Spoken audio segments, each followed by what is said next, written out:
नमस्कार बच्चों, उपस्थित हैं इस वीडियो में हम अध्याय 4 के प्रश्न बैंक के वस्तुनिष्ठ प्रश्नों के उत्तरों को जानने के लिए तो बिल्कुल देर नहीं करते हैं, जल्दी से शुरू करते हैं।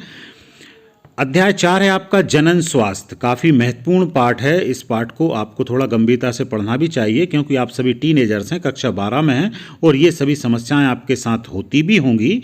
तो इनमें से यदि किसी चीज़ का ज्ञान के अभाव में यदि आप गलत तरीके से ट्रीटमेंट करा लेते हैं किसी बीमारी का, तो वो आगे चल के और विकराल रूप में आपके सामने आएगी। तो आप प्रयास करें कि इन सब चीज़ों का सही उचित प्रकार से आप जो इलाज है उसको करवाएं। चलिए प्रश्नों की ओर चलते हैं। पहला प्रश्न है, मानव जनसंख्या का जनसांख्यिकी अध्ययन कहलाता है। तो जो जनसंख्या को जानने की जो विधा है उसको डेमोग्राफी के नाम से जाना जाता है। प्रश्न नंबर 2 पे चलते हैं। ट्यूबेक्टोमी का उद्देश्य है, तो ट्यूबेक्टोमी जो है उसका उद्देश्य होता है निषेचन को रोकना। एक प्रकार से ये जनन की प्रक्रिया को बाधित करने की प्रोसेस है, तो निषेचन को रोककर ये जनन की प्रक्रिया को रोकती है। प्रश्न नंबर 3 है, जन्म तथा मृत्यु दर का अनुपात कहलाता है। तो इन दोनों का जो अनुपात है उसे जैविक इंडेक्स के नाम से जाना जाता है। प्रश्न नंबर 4 पे चलते हैं। मुखीय गर्भ निरोधक में होता है तो प्रोजेस्टेरॉन नाम का हार्मोन्स दिया जाता है।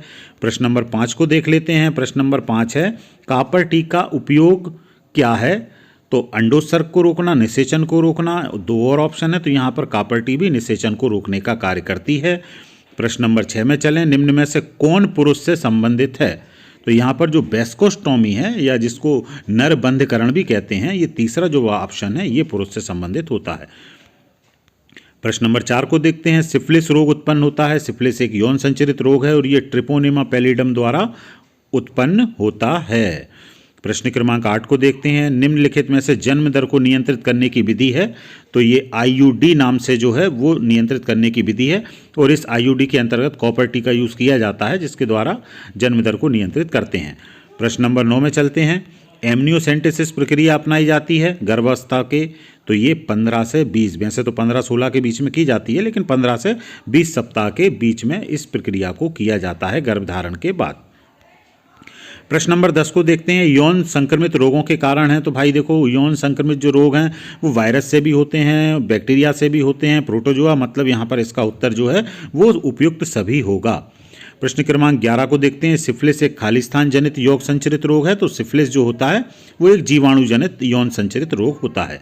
एड्स की बीमारी में एचआईवी रक्त कोशिकाओं को, आपकी जो ब्लड के अंदर जो WBC होती हैं, वाइट ब्लड सेल्स होती हैं, उनको नष्ट करता है। इससे आपकी प्रतिरक्षा तंत्र कमजोर हो जाता है। प्रश्न क्रमांक 13 को देखते हैं। परिवार नियोजन कार्यक्रम सन 1952 में शुरू किया गया। जनसंख्या पर जो निबंध था या जनसंख्या की जो जिससे कहें कि एक विचार जो सर्वप्रथम व्यक्त किए वो थॉमस रॉबर्ट माल्थस के द्वारा लिखा गया था ये निबंध, तो इनके नाम से ही इसको पढ़ते हैं।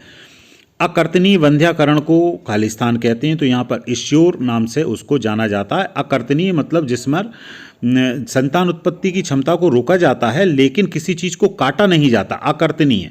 तो यहाँ पर केवल क्या है, फीमेल के अंदर जो फैलोपियन ट्यूब्स वगैरह हैं या जो और अन्य चीज़ें हैं उनको फोल्ड करके बांध दिया जाता है।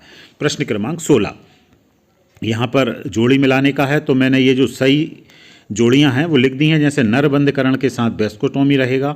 एसटीडी यानी सेक्सुअल ट्रांसमिटेड डिसीज यानी गोनेरिया इसके अंतर्गत आता है। एमटीपी प्रेरित गर्भपात को कहते हैं। सहेली नाम से जो मिलती है वो मुखीय गर्भ निरोधक गोली है और निषेचन रोकने का कार्य कॉपर टी के द्वारा होता है। प्रश्न क्रमांक 17 है, IVF उपचार से जन्म लेने वाले प्रथम शिशु का नाम लिखिए। तो IVF एक प्रोसेस है, इसमें सबसे पहले बच्चे ने जन्म लिया था उसका नाम था लुइस जॉय ब्राउन और इसका जन्म हुआ था 12 जुलाई 1978 को इंग्लैंड के मैनचेस्टर शहर के अंदर। प्रश्न क्रमांक 18 है, क्लेमाइडिया रोग किस जीवाणु से होता है? तो क्लेमाइडिया टैक्रोमैटिस नाम का जो जीव है उसके द्वारा यह बीमारी होती है, यह भी सेक्सुअल डिसीज है। जिफ्ट का पूरा नाम लिखिए। तो जिफ्ट ZIFT, जेड से जाइगोट इंट्रा फैलोपियन ट्रांसफर, इसको जिफ्ट कहते हैं। प्रश्न क्रमांक 20 है, जेनाइटल हर्पीज के रोगाणु का नाम लिखिए। तो हर्पीज सिंप्लेक्स वायरस इस रोग का जनक होता है। प्रश्न क्रमांक 21 में चलते हैं। आनुवांशिक असामान्यताओं के जन्म पूर्व अभियान जानने की विधि। तो जन्म पूर्व यदि कोई आनुवांशिक जेनेटिकल डिसऑर्डर है तो उसको एमनियोसेंटेसिस के द्वारा जाना जाता है। प्रश्न क्रमांक 22 आपसे पूछ रहा है, गर्भपात स्वतः भी हो सकता है? तो बिल्कुल संभव है, कोई शरीर के अंदर ऐसे चेंजेस ना आए तो गर्भपात कई बार स्वतः बिना किसी कारण के भी हो सकता है, यदि कोई इंटरनल डिफेक्ट वहाँ पर बन रहा है तो। प्रश्न क्रमांक 23 को देखते हैं। सभी प्रकार के यौन संचारित रोग पूरी तरह से उपचार योग्य हैं? तो नहीं, ये असत्य बात है, क्योंकि जैसे एक यदि एड्स से ही बात कर लें तो एड्स असाध्य होता है जिसका कोई ट्रीटमेंट नहीं है। और भी कुछ बीमारियां हैं, अधिकतर साध्य हैं, अधिकतर रोगों का इलाज किया जा सकता है, लेकिन फिर भी पूरी तरह से असाध्य कहना उचित नहीं होगा। एक प्राकृतिक गर्भ निरोधक के रूप में शिशु जो पूर्ण रूप से स्तनपान कराना सहायक होता है, तो बिल्कुल ये सत्य है, क्योंकि जब आप शिशु का दुग्ध जब बच्चा पी रहा होता है तो उस समय गर्भाशय नए अंडे को रिलीज नहीं करता, वो हार्मोन्स नहीं बनते हैं। तो जब तक दूध बच्चा पी रहा है, जब तक ऑटोमेटिकली वहाँ पर जो गर्भ निरोधक की प्रक्रिया है वो बॉडी के द्वारा प्राकृतिक रूप से की जाती है। फिर प्रश्न क्रमांक 25 है, ईटी तकनीकों में भ्रूण को सदैव गर्भाशय में स्थानांतरित किया जाता है? तो ये ईटी टेक्निक जो लिखा है वो जो आईवीएफ था वो उसी का एक रूप है। तो हाँ, इसमें ऐसा ही किया जाता है, तो आप हाँ लिख देंगे। प्रश्न क्रमांक 26 को देखते हैं। प्रोजेस्टेरॉन हार्मोन गर्भ निरोधक गोलियों में उपस्थित होता है? तो बिल्कुल ये उपस्थित होता है। इतने के साथ आपके ये अध्याय 4 के भी वस्तुनिष्ठ प्रश्नों का हल हो गया। इनको आप तैयार कीजिए, अच्छे से अपनी परीक्षा को दीजिए। अगले जो अध्याय बचे हुए हैं उनके वीडियोस भी बहुत जल्दी उनके ऑब्जेक्टिव को सॉल्व करके मैं अपने चैनल पर उपलब्ध कराऊंगा।